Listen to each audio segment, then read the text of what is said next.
Welcome to the RotoWire Fantasy Football Live Show. Jim Coventry here to talk with you. Remember, we're going to be here 5 days a week, live 11 a.m. Eastern Time on the channel you're watching right now. Now, always, if you missed the show, you can catch the replay on RotoWire YouTube. Please make sure you do that if you can.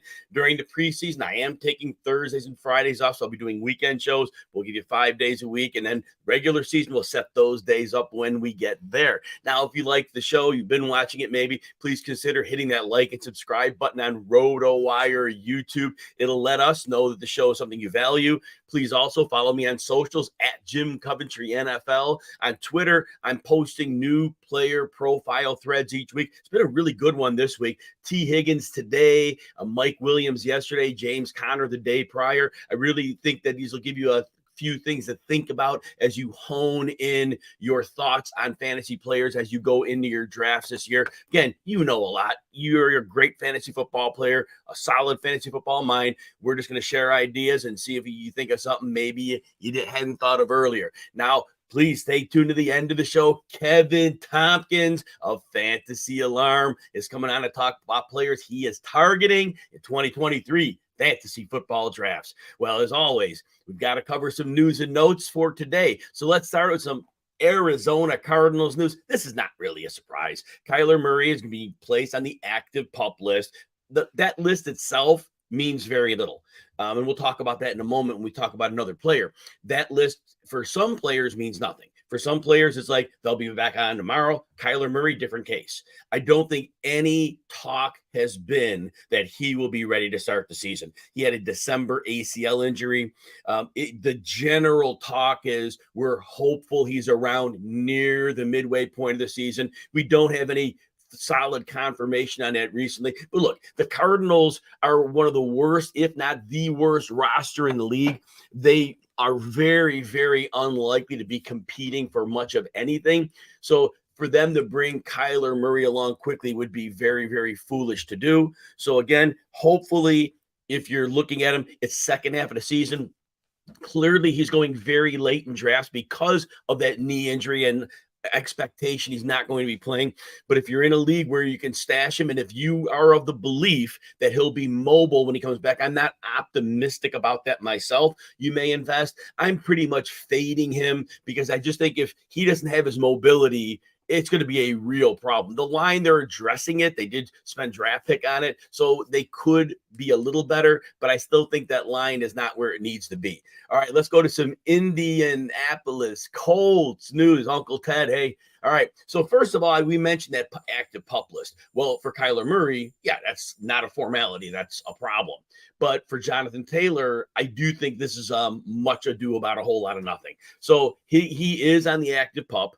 And because it's Jonathan Taylor, we bring it up. We don't bring up 90% of the players when they're on the active PUP list because not a big deal. But remember, Taylor had that injury-plagued season with the ankle last year, missed time early-ish in the season, and then on the stretch, he missed more time. So he did have surgery on that ankle in January. But at this point, the full expectation is that Jonathan Taylor will be fine. We did talk about Taylor at length in yesterday's show, so not to rehash that whole thing, but the very quick, short version of Taylor is I'm very bullish on him this year because they have 5 tight ends on the roster. They might not keep them all, but that tells me they have a plan to go 2 and sometimes 3 tight ends. They had the mobile quarterback, Anthony Richardson, who I expect that offense to be very heavy RPO based, and that mobile quarterback freezes those linebackers for the nanosecond. And when you're giving a top shelf running back a little extra time to roll, that's going to be great for Jonathan Taylor. So I think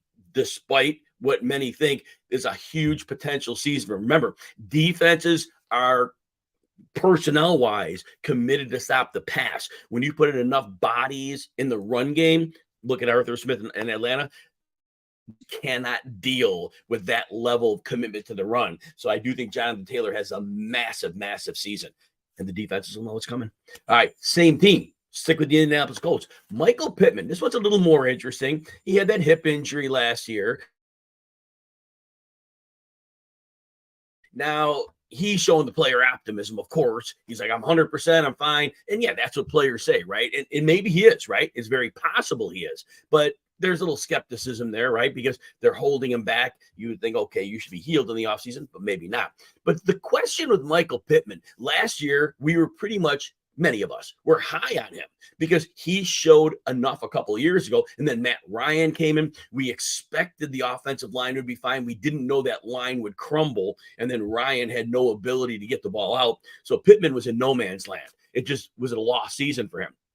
Clearly, a market correction now has taken place, and he's going outside the top 30 receivers in drafts, and that's probably right. We don't know from a passer perspective what we're getting from Anthony Richardson. What I do potentially like about Richardson is off the RPOs, deep shots, because that is where defense have to crash down to stop the run. But to me, the deep shot guy is Alec Pierce. And I like Alec Pierce in best ball leagues because I do think he's going to have that opportunity downfield for shots. Best ball over redraft because I think there could be like 6 or 7 big catches on the year.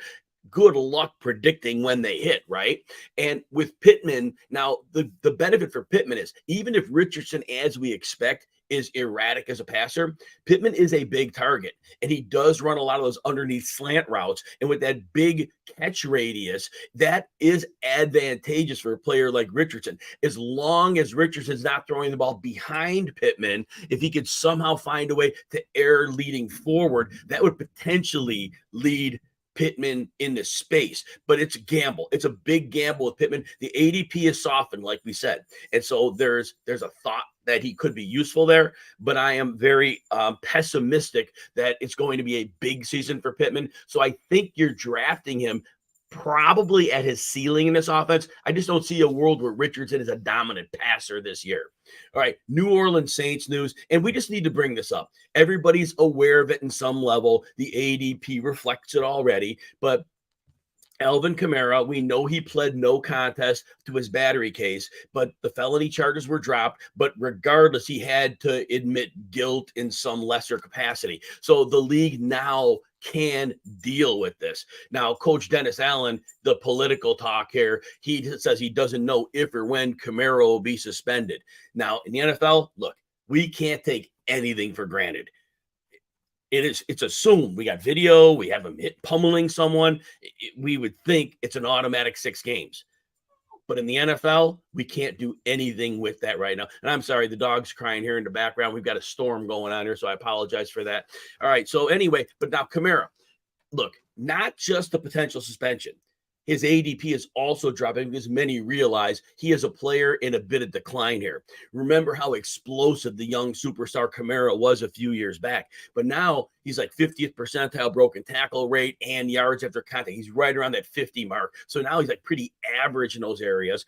And he's now 3 years removed from those string of 4 straight 81 plus yard reception seasons. So that high reception ceiling with Sean Payton and Drew Brees, that's not there anymore. So look, he is going late in drafts, well outside pick 80, going in the 90s, sometimes, right around that range. So at that point, certainly for depth, if you need a running back, he should get volume when he plays. So there is a definite world where you want a piece of that. So that's it.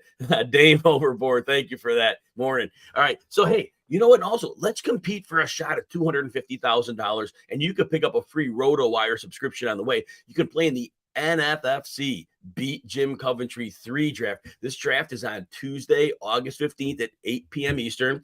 The draft will be live streamed. Now, on my Twitter page, and I'll have to bookmark this one to put it on the top. If I didn't bookmark it at the very top, it'll be there pinned. But right now, it's near the top. But if you want to get into that league, sign up. I imagine this league will fill up pretty quickly. We're going to live stream. We're going to highlight the people drafting. It'll be fun. All right, San Francisco 49ers news. So as expected, Brock Purdy with the elbow, he avoids the PUP list, so he is eligible to practice during training camp. That's big news for him. Now, look, all right, Purdy won every game he started and finished. Obviously, that Eagles game, hey, Albert, in the Eagles game, he gets hurt. We don't know what would have happened in that game. You can't say good, bad, or indifferent. It was so early in the game. We don't know. But here's what I want you to understand about Purdy. Yes, I think there was a playoff game he didn't, but like every game he started, it was multiple touchdowns, like 2 touchdowns in almost every game. Wild card round against Seattle, I believe it was 3 touchdowns. So he was putting up great touchdown numbers. But what I saw as the weeks went on was that film was out on him. And there were some dropped interceptions he got away with. There were a number of passes that were off target as defenses were trying to jump what they knew he wanted to do. Remember, Kyle Shanahan has had great success with borderline quarterbacks, even backup level quarterbacks when they first step in. But then you notice the curve drops quickly and they're not always there. Now, I'm not saying Purdy is not going to master this offense and be a star. But I want you to understand there's a world out there where he was starting to get solved. A full, menu of film is out there on him now, and those tendencies are there. So Purdy is going to have to make some adjustments. Now, Shanahan helps that. He gives him heavy personnel, so Purdy's not going to see loaded secondaries. He schemes receivers quickly into space, and as long as Purdy doesn't throw the ball off target like he was a bit later in the season and in the playoffs, he can be fine. But he is a risky pick in my mind for that reason. But he should go in with a start. Uncle Ted says he'd like Lance over Purdy. Yeah, I just would love to see Trey Lance out there. I think the narratives that we're seeing, the talk, the buzz, I think the 49ers have given up on Trey Lance. And I don't think it's just because Purdy won those games. Look, they invested heavily in Trey Lance. They have all the motivation in the world to get him on the field. And it seems they have no interest. They bring in Sam Darnold, right? So I think whatever they see in practice, I think that ship has sailed. I just want to see him play. I want to see him for fantasy. But just based on the tea leaves I'm reading, it just doesn't seem to be happening. Hey, if you're enjoying the show, please consider hitting that like and subscribe button if you're on YouTube, please. And please give me a follow on socials at Jim Coventry NFL. Again, loading up the player threads almost every day, get you ready for fantasy football season. Now let's do a little Green Bay Packers news here. So Jordan Love, now obviously his first season as a starter with Green Bay. He subbed in a little bit in that Philadelphia game. That was that kind of wild game. Coach Matt LaFleur. So he basically says that Love could potentially see a significant amount of preseason reps. And that would be smart, right? I think Jordan Love could use the time, even if it's against vanilla defenses in the preseason. I think getting him those reps would get him in much better shape for the season. Of course, the buzz has been great about him. They have to pump up that quarterback, right? And you need to do that. You need to, it's a psychological game as well, right? And so they're doing the right things with Jordan Love. But what I want you to think about is this.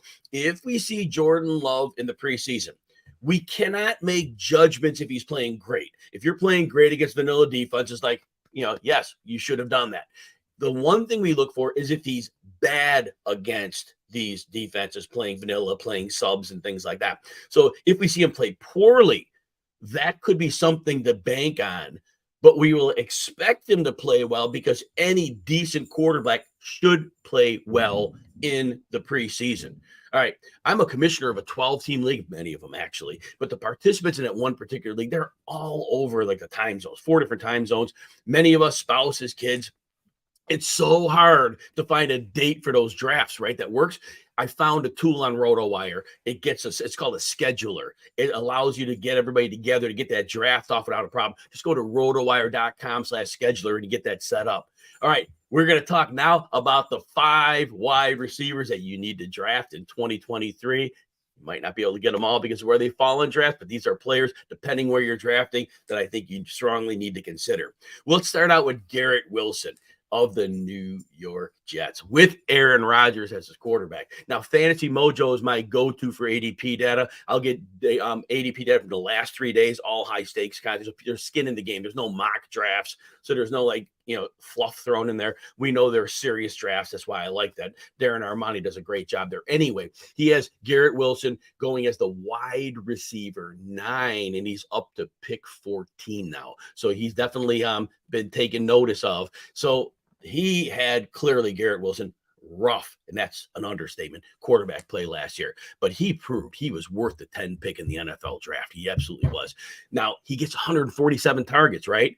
But with the bad quarterbacks, he catches only 82 of those. But he goes over 1,100 yards, right? And even 4 touchdowns on that bad offense. I mean, it was really good. Yards after the catch, he's a stud, 67th percentile. It wasn't that 90th. But again, it was based here's the thing. When you have poor quarterback play, a lot of times they don't throw the ball to lead you into space enough. And therefore, if the ball is thrown a little behind you, you're not getting yards after the catch at the same level. So to me, with that yards after the catch, to me, 67th percentile was amazing because I can't speak enough of how bad the quarterback play was. Now, here's the thing with Garrett Wilson. He really came on as the season progressed. So we take his aggregate numbers of 1,100 yards, and we're like, it's a good season. But you need to understand, he went over 75 yards 8 times. 7 of those came in the last 10 games. And then his target share. So they have their week 10 bye last year, right? Well, going into that bye, he had averaged a solid 7.5 targets, average 10 after the bye. That was a major commitment to getting him the football. So knowing he could perform well and with poor quarterback play, now he gets Aaron Rodgers. Now, the one thing we know at Rodgers, if he has a clear-cut alpha, he's going to feed him. We've seen it over the years. I've clearly had Devontae Adams, but when he had Devontae Adams, he had only eyes for Devontae Adams. The target share was ridiculous. And I want to point this out too. Nathaniel Hackett's the offensive coordinator. Now, he was the bad head coach in Denver last year, but Nathaniel Hackett, when he had Rodgers and Adams, I was listening to The Athletic, and The Athletic's very good stuff. And their beat reporter for the Packers had mentioned that Hackett had Devontae Adams as the primary read on 70% of the passing plays. That is a ridiculously high number, but that's what he did with Adams. And when you see the drop-off going from Garrett Wilson and we go down to Mecole Hardman and Allen Lazard, who's a phenomenal blocker and a situational receiver, but no means an alpha. I think this is where Wilson is so far ahead of the pack that this is going to be a Devontae Adams situation and that he gets force-fed those targets because Rodgers has to move the ball, and Wilson is his best chance of doing that. So, look, I'm not a bold take guy. You understand that if you know me. But with Rodgers, compared to the numbers Wilson put up a bad quarterback play, I can make a case for him finishing as high as the wide receiver 3. Now, of course, it takes into account if Tyreek Hill doesn't have a 2,000-yard season and all this good stuff. But, yes, want you to understand that if Wilson could go over 1,500 yards, and I'm not saying he will be the wide receiver 3, okay? But I'm saying there's a world where he can. But he's certainly at wide receiver 9. I think his floor-ceiling combo, he's very fairly priced there. And if you approach him in drafts, I think you'll be very happy you move toward him.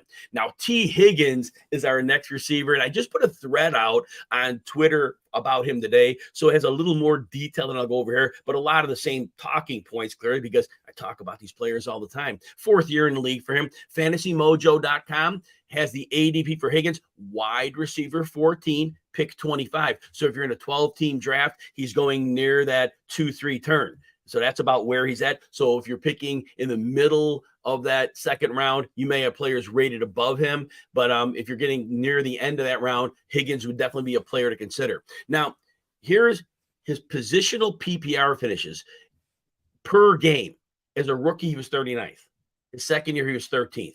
Last year, there were 2 games that he was active, but he played 11 snaps. I took those out of the equation. I just, because it was an anomaly. That doesn't really happen. If you take those games out, he was 9th in points per game PPR. I know those zeros happened. I get it. But basically, he was a healthy scratch. That's basically what he was. So anyway, T. Higgins, my opinion, he could be a lead receiver on many teams in the league. Now, of course, with Jamar Chase, he's always going to be number 2. There's nothing wrong with that, right? Because Chase's incredible speed dictates that defenses have to clamp down on Chase. They can never put the level of attention on Higgins that they put on Chase. But yet, Higgins can win in any way. He's very good down the perimeter on the deep shots, but he can win over the middle. He can win everywhere on the field. He is a definite alpha receiver, but he never is going to see that consistent treatment as if he's the alpha. And this offense, I still believe, is growing together. Now, look, there are games where Joe Burrow doesn't look Higgins' way enough because sometimes it's about Chase, and it happens. There are going to be those games. So there's a little more up and down week to week, but that could start changing. Now, remember, last year, Zach Taylor, big knock on him, right? That early in the season, he was predictable Teams knew exactly what he's doing. When Burrow was under center, they probably were running the ball. They didn't use play action well. Teams were, disguising, and it was working. Well, Zach Taylor, give him props. He figured it out. Week 5 or 6, they just put Burrow in the shotgun. And basically, when you put him in the shotgun now, basically, my receivers are better than what you have. And I can read very quickly, and I can get the ball out. And it mitigated the offensive line quite a bit until the AFC Championship game. So, but they do bring in Orlando Brown, which is going to help. It's going to move Jonah Williams over to the right side. That's going to be a plus. And the 3 interior linemen who were all new to the team last year, now they're in year 2. So the line's going to be a little bit better. Anyway, for T. Higgins, I still think he's an ascending player. I still believe that the Bengals have another level to take this up because last year, remember, teams went too high safety against them, right? And that limited the explosive plays. Chase only had 2 games at 130 yards. They both were against NFC teams that did not realize his speed. But that said, those 2 high safeties, I think that the Bengals had an off season to think about it. So I think that T. Higgins, I don't know how much more he could go beyond his ADP. I mean, he's the wide receiver 14. But if you're going to tell me he finished as 11 or 12, he's a fair ADP. He's not going to be a top 5 receiver. That's not really going to happen. But he definitely is one of those players that is going to earn that ADP and be very solid. There's very little risk, I believe. I believe the 2 injuries were fluky last year. And down the stretch, whatever injury happened in that Chiefs game, he was a little slow down the stretch, and it may have been due to that. So again, we're injury agnostic, things happen, but if T. Higgins is healthy, I think we're going to have a great year. Now, I'm going to be at the Fantasy Football Expo weekend, Canton, Ohio, August 11th to 13th. Everyone's welcome to come to that, and it's a fun weekend. Activities, festivities, parties, just a great, great time all weekend. If you want to buy tickets to attend the actual expo, go to thefantasyfootballexpo.com. Now, RotoWire and myself are going to have a booth there. I'm going to be in some of the expert panel discussions as well. But if you go to Expo Week and you show up, make sure you find me and say hello. I'd like to meet as many people as possible. Just a great part of being in this business. Let's talk to about our next receiver, Chris Godwin. So, look, Godwin, he's missed some time the last couple of years. Injuries have been a bit of an issue. But on a PPR basis, he's always been a top 15 receiver the last 3 years. Now, a couple of years ago, he was number 6 at a point per game basis. He missed time, but he's going off the board. It's a value. He's a major value. Fantasy Mojo has his ADP as wide receiver 26, 55 picks into a draft. So, and I understand, right? So last year, Godwin came back ridiculously fast from an ACL injury. He was injured, I believe, in late November, early December of 2021, and it was thought he wouldn't come back to start the season. Pretty much by week 2, he was back at it. And he had a little quick setback, but then he was kind of fine. But he came back quick. He was not probably the best version of Chris Godwin. Now, he piles up a ton of catches, career high, right? Well, Tom Brady didn't like that offensive line. So Brady, who always got the ball out quick, was getting it out quicker than ever. Now, of course, Godwin gets 104 catches, 142 targets. Now, his 9.8 yards per reception was below his career average of 13 because defenses were not respecting much downfield. Everything was compressed. And Godwin, again, he's a great agility and speed receiver, but coming off the ACL, I just don't think he was himself. So that said, he still had 72nd percentile yards after the catch. So, I mean, for me, that was really saying something. And he's an elite player. Now, Baker Mayfield. All right. I expect Mayfield's going to start. And I know we're all down on him, right? Here's what I want you to understand about Baker Mayfield. One thing. If receivers are in the right place and on schedule, he can get you the ball consistently. And I'm going to prove this to you, okay? Odell Beckham was a very bad fit for him. Beckham's a legendary player. Beckham was one of the greatest freelancers of our time. He's the guy who's not necessarily going to be where you want him to be. He's going to be where he thinks he needs to be, which is going to be the best place, but the quarterback wasn't with him. Jarvis Landry, on the other hand, was that receiver who was where he needed to be. And I want you to listen to this. Landry's 3 seasons with Mayfield, he averaged 79 catches, 997 yards, and 4 touchdowns. Now, if you're going to tell me that Chris Godwin could even match Landry's production, I'm good with that. But obviously, as much as Jarvis Landry was a great player, Chris Godwin to me is an elite type tier because of the agility and speed. To me, that is an amped up version, way beyond Jarvis Landry. And if Mayfield could get almost 1,000 yards and 4 touchdowns out of Landry, there's no reason to think that Godwin, and remember, we look at Godwin's numbers. We had the 1,300-yard season. We don't like the other seasons he had, but remember, it wasn't necessarily his fault. They had missed games. When you think the per game basis, he is a 12 to 1,300-yard receiver. I think we get that. He is going to be a steal of the draft this year. He may not have that top 8 upside, but he could easily finish top 15, and he's getting drafted, like I said, outside the top 24 receivers. All right, now this Sunday night, 8 Eastern, I'm going to be streaming the Pros versus Joes draft that I'm going to be in. Other analysts who I personally know who are in this draft, John Paulson, Curtis Patrick, Doug Orth, Mauricio Gutierrez. This good. You can watch it right in the platform you're watching now. That's going to be a lot of fun. Got a couple comments in here. Elijah Moore is too cheap. Love Elijah Moore. We'll definitely be talking about him. Also hear about the Houston receivers. Yes, there's going to be some opportunity. Nico Collins has been limited with some injuries, but he did show signs of progression, and I do believe that he has a great opportunity to be a good deal. CJ Stroud's going to work really well for him because he's a perimeter passer, and that's where Nico Collins excels. So I am bullish on him. All right, let's get to Mike. Well, I'm going to cover. I have 2 I want to cover. I got Kevin Tompkins coming at the bottom of the hour, so I'm going to kind of go quick on Mike Williams here, okay? So here's the main thing with Mike Williams I want to point out. Chargers get rid of Joe Lombardi. On passing offense, let's throw it 5 yards down the field and call it a day. They bring in Kellen Moore. They have one of the strongest arm quarterbacks in the league. They just paid him with a new contract.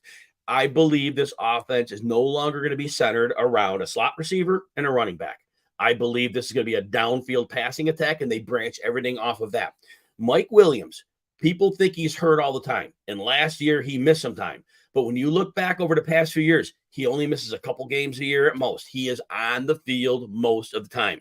When he was given heavy target volume last year, 9 or more targets, he was almost a lock for nearly 100 yards. There's a game where he didn't quite hit that. He was 73rd percentile after the catch. Mike Williams is an outstanding receiver who is being treated like an afterthought because I think people still expect that it's going to be the Keenan Allen and the Austin Eckler show. This team wants to win a Super Bowl like everybody else. You're not going to win a Super Bowl with a pop-gun offense. You're going to get that big-time receiver involved. He's going off the board, Fantasy Mojo, wide receiver 28, pick 61. I will reach into the 50s to get him. Mike Williams is a player I am targeting in my drafts. This offense could explode this year with allowing their superstar quarterback to simply air the ball out. And we had KJ Frederick in our chat mention Elijah Moore. Yeah, I am very bullish on Elijah Moore here. And here's what I want to point about Elijah Moore. In his rookie season, he missed the end of the season, like maybe the last 6 games with an injury. He had it was 6 games before that. His last 6 games, he was averaging 5 catches, 76 yards, and he scored in 5 of those 6 games, 5 touchdowns in 6 games. That showed me it was a superstar on the rise. Now, this guy's got like 4.35 speed, insane agility. And then the Jets, of course, worry about we're not going to use him. We don't like him. Whatever their deal is. They personally didn't like him. I think that was really what it was. And they had no plan to use him. 90th percentile agility. My gosh. So anyway, Elijah Moore, the Browns were excited to get him. And so that was the deal. Now they get him. And in this offense, look, I've talked about Watson, right, left, up, and down. Don't like the guy. No offense, but that is what it is. But I believe the speed of the game evaded him last year to being gone for almost 2 years. That comes back. He's still like 28 years old. That's not going to go away. When this comes back, this is going to be a high-octane passing game. Elijah Moore is going to he could even start in 2 receiver sets, but I think it's a heavy 11 personnel team. I think Moore plays a lot of slot. I think they want to do 11 personnel, 3 receivers to give Nick Chubb space to run. I think they want to stress defenses. And I think when you pay that quarterback $250 million guaranteed fully, and you want to compete with the Kansas Cities and the Cincinnatis of the world, you got to bring it on offense. And I really believe Elijah Moore is a big part of that. Jay Red asked about Mike Williams' injuries. Yeah, I just mentioned, if you look back at his yearly game logs, he missed time last year. It's 1 or 2 games a year. He really does not miss much time. So, yeah, I think it's a misnomer about Mike Williams and being hurt, but he has definitely been fairly reliable, but he has a reputation of not being. Take advantage of that on draft day. All right, as I'm getting ready to bring in Kevin Tompkins, if you want to see my fantasy football articles every week, you can get a free trial at RotoWire by going to rotowire.com/Jim. You don't even need a credit card. If you're looking to subscribe for the season this July, we have a 20% off subscription sale. Go to rotowire.com/sale. Super excited to have Kevin Tompkins with me today. Now, Kevin, he won the 2022 Auction League in the George Blanda division of the Kings Classic. And this year, he'll be drafting with me in the Jim Brown division. Very excited to compete with him. Now, Kevin works with my friends at Fantasy Alarm and the Lightning Round Fantasy. Kevin, I want people to tell you what your Twitter handle is, because I don't know how to exactly say this and have it make sense. Yeah, it's thanks for having me, Jim. This is awesome. Glad to be on the RotoWire airwaves here.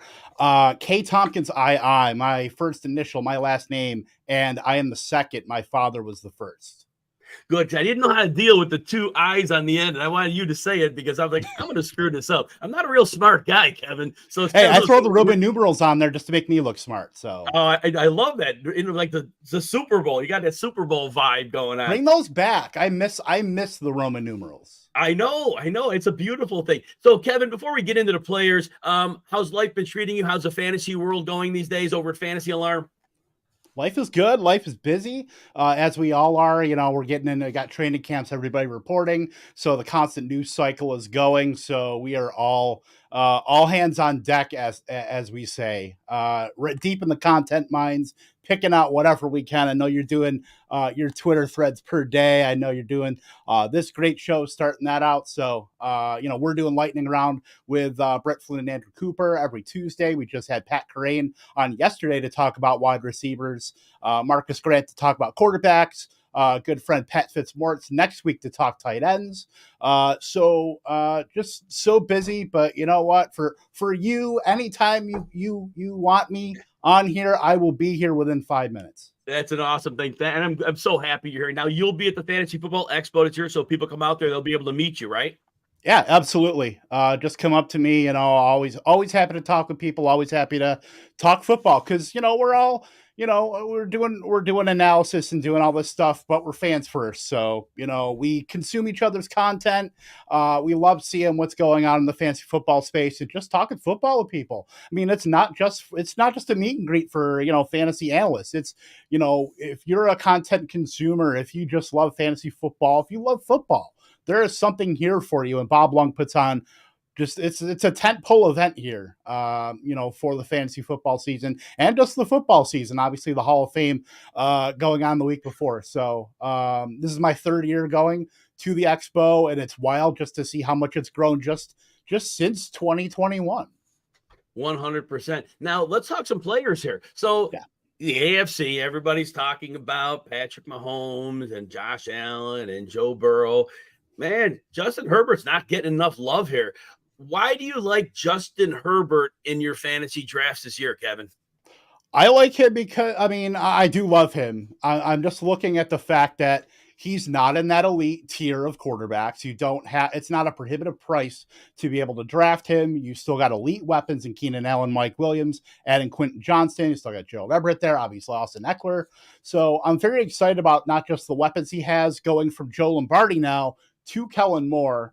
And the fact that I think he slept on him just a little bit because of all the injuries that happened last year with the wide receiver room. They're throwing out the Michael Bandys and the Jay Moores of the world. Like, I don't know. There's not a lot of quarterbacks that could get that done. I don't know if you remember the Kansas City game where he had those broken ribs and he had to gut that back out there. Like, he wants to be out there. He is that this team clearly respects him. And now they brought in Kellen Moore. I think he's got 5,000 yard upside, 35 touchdowns. He didn't run as much as he did last year, and I think that could be excused too because of that injury. So even if you add on 300 yards rushing, I think you can expect maybe a bump and a few touchdowns as well. I'm fully in on Justin Herbert. I think he has top 3 upside. I think he can certainly go toe-to-toe with the Patrick Mahomes of the world, with Joe Burrows, with Jalen Hurts. Now, are there other quarterbacks in that range that if you were on the clock, that you would draft ahead of him, or is Herbert your number one in that section? I mean, I still have Mahomes. I have Allen and Hurts there, but that's the beauty of it is that you don't have to Yep. draft him with those guys. I mean, in that range, I do like Justin Fields because I do like the fact that he can take a step forward. We've seen the blueprint now with Jalen Hurts gets AJ Brown, Josh Allen gets Stephon Diggs. Now he gets Justin Fields gets DJ Moore. So hopefully that kind of blueprint transitions to him too. We know he has the rushing talent. He ran for 1,000 yards last year. Yeah. If they can get any sort of bump from their receivers, I mean, last year they were the Bears were touting Byron Pringle as the next big thing, and then they obviously went and spent a premium pick from this year on Chase Claypool to bring him in.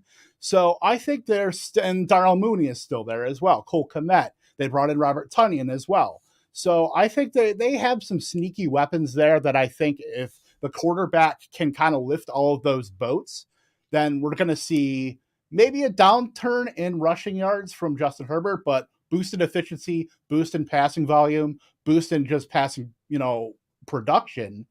I think he can match those guys too. And he's going about where Herbert goes with like the Joe Burrows and that group of the sub-elite quarterbacks, below the main guys, I think is the most advantageous spot because those are the guys that typically fall in drafts. Like you're going to see Mahomes, Allen, and Jalen Hurts all get picked within maybe the top 30 or so picks typically. But those guys, once everybody, has the running backs, wide receivers, elite tight end, those are the guys that end up maybe falling a little more than the other position groups.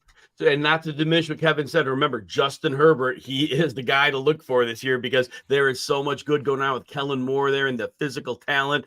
Just a great player, Herbert is, so don't diminish that. Justin Herbert, you definitely want to strongly consider him once those top three QBs are off the board. Kevin, let's go next to the running back position. So we know that Pete Carroll is trying to recapture that formula of magic. They want to win with defense and they want to run the football. They did address cornerback. Now they have a pair of good cornerbacks. Pass rush isn't where they want it to be, but they're getting there. And on the offensive side, I'm sure Pete Carroll looked at his depth chart in the offseason and said, okay, I've got Kenneth Walker and then I've got DJ Dallas. So I really don't have much going on here. Now they are building the line. They spent 2 high picks and added 2 linemen who were good last year. They kind of fizzled as the season went on, but that's part of the growth process. So I do think they want to run the ball. But the big shocker to many was he spent a second-round draft pick to get Zach Charbonnet out of UCLA. How do you see Charbonnet fitting in, and why do you like him in fantasy this year?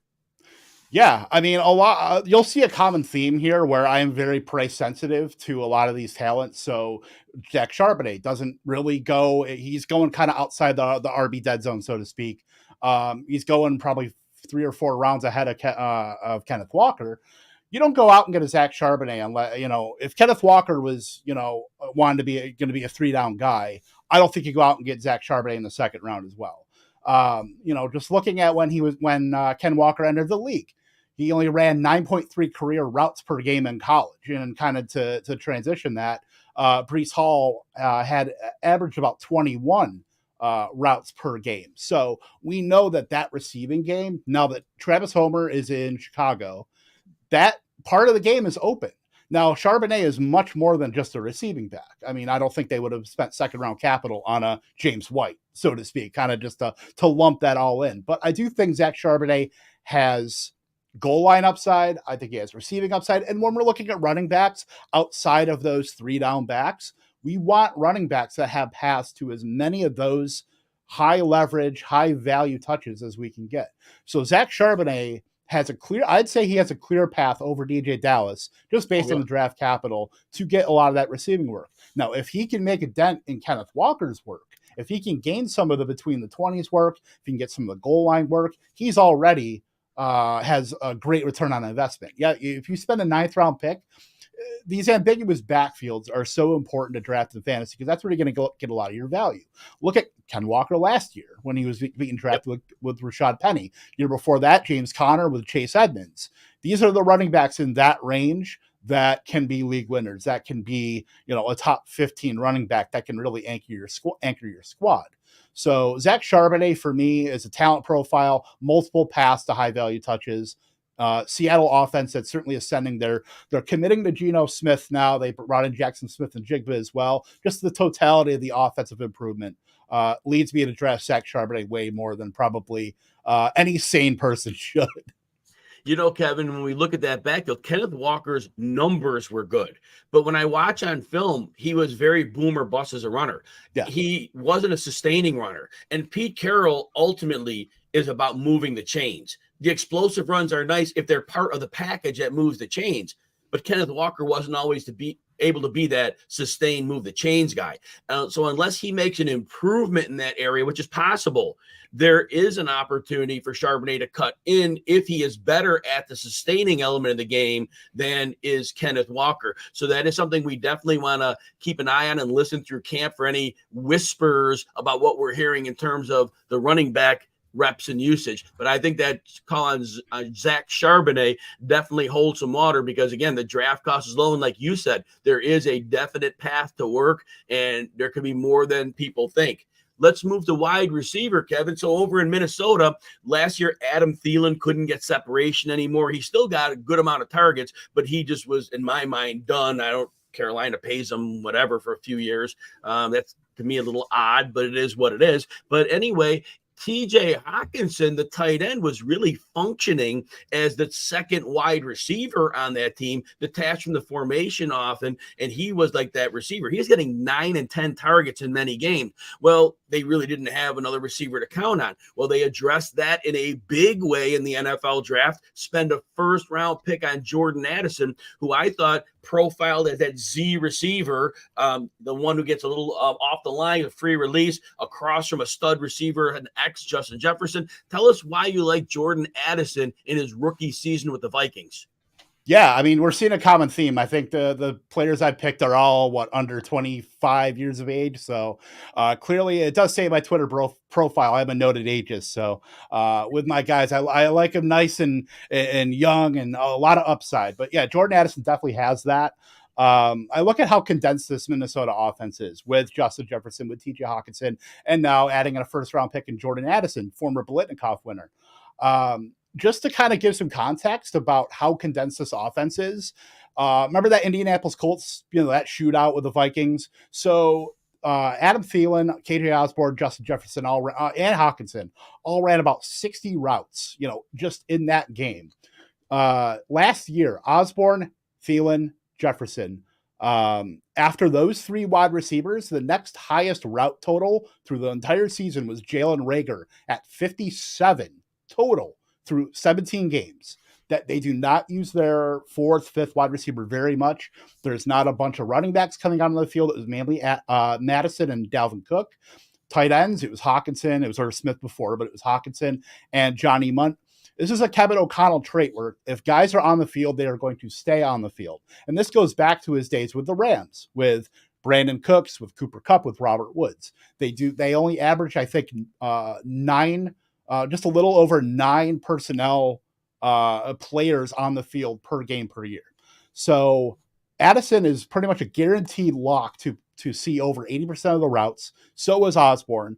But I don't think Osborne is really a roadblock to Addison being on the field. And that, Justin Jefferson didn't really get on the field and run a lot of routes either. No. When he was a stud. So, it might be a little bit of a slow going, but it's going to ramp up very heavily as far as his utilization in the offense. I think he's a mid to late season player, at least for production, but he's going to be on the field. He's going to be getting reps. I'm very excited about Jordan Addison at the end of that big wide receiver tier. So when we look at how condensed this offense is, just combined with having Justin Jefferson and TJ Hawkinson with him, I think Addison eats big time this year. And Kevin, when we talk about the Minnesota defensive side of the football, we know that they don't have a good cornerback room, but at least they were able to rush the passer to make things a little better. But Zadarius Smith is gone. Right now, Danielle Hunter is showing up to camp, but the expectation is they are going to do something with him. They're not going to practice him. It sounds like he's on the way out. And so they could be like completely without a functional NFL pass rush, the ability to cover. They can stop the run. Who cares? Nobody wants to run the ball anyway. So this could be a defense giving up close to 30 points a game. And so, as you're mentioning, I think you want pieces of this Minnesota offense, and where else to start from across from Justin Jefferson with one Jordan Addison. So I love that call as well. Yep. Let's talk tight end. So last year, obviously, many fools like myself invested a little bit in those tight end premium, and Kyle Pitts was expecting to have that legendary season. Oh, maybe a little 1,500 yards, maybe 14 touchdowns, and let's say Gronk numbers, right? Didn't happen. The team, Arthur Smith, loves his positionless football. Kyle Pitts was used in many different capacities. But the one thing I saw, Kevin, was that he was throwing him deep passes fairly often and not throwing him short and intermediate stuff. And therefore, the catch rate was terrible. The quarterback stunk anyway. But I think that you're going to have a real good case to make why Kyle Pitts is a player to target this year. Can you tell us why you like him? Yeah, so 2021, Kyle Pitts, as a 21-year-old, had over 1,000 yards, 110 targets.